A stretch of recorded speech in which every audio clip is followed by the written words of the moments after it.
सी यथार्थ नाम वाली सुमति नाम की बहुत अत्यंत सुंदर कन्या पैदा हुई।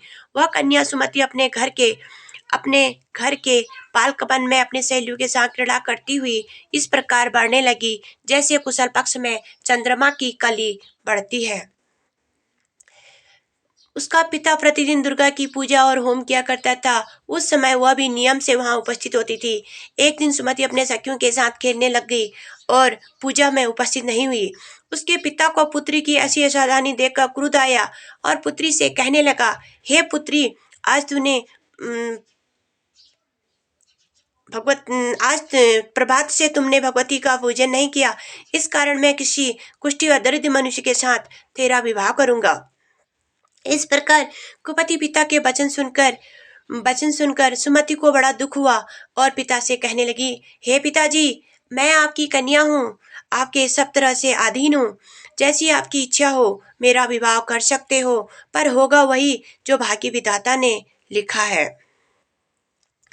जो जैसा करता है उसको फल उसी कर्म के अनुसार मिलता है, क्योंकि कर्म करना मनुष्य के अधीन है, फल देव के अधीन है। जैसे अग्नि में पड़े त्रादी को अधिक प्रतीत कर देते हैं, उसी तरह अपनी कन्या के ऐसे निर्भरता से कहे हुए वचन सुनकर उस ब्राह्मण को अधिक क्रोध आया।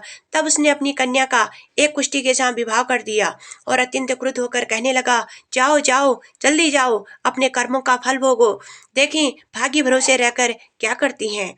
इस प्रकार के कहे हुए पिता के कुट वचनों को सुनकर सुमति अपने मन में विचार करने लगी, ओहो, मेरा बड़ा दुर्भाग्य है जिसे मुझे ऐसा पति मिला।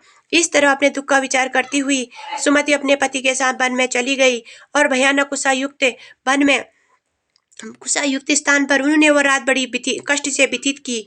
उस गरीब बालिका की दशा देखकर भगवती पूर्ण के प्रभाव से प्रकट होकर सुमति से कहने लगी, हे ब्राह्मणी, मैं तुम पर प्रसन्न हूँ, तुम जो चाहो वरदान मांग सकती हो, मैं प्रसन्न होने पर मनोवांछित फल देने वाली हूँ।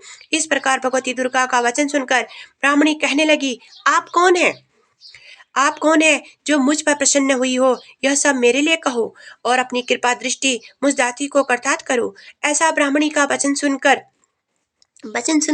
देवी कहने लगी, मैं आदि शक्ति हूँ, मैं ही ब्रह्मा, मैं ही विद्या, मैं ही सरस्वती हूँ।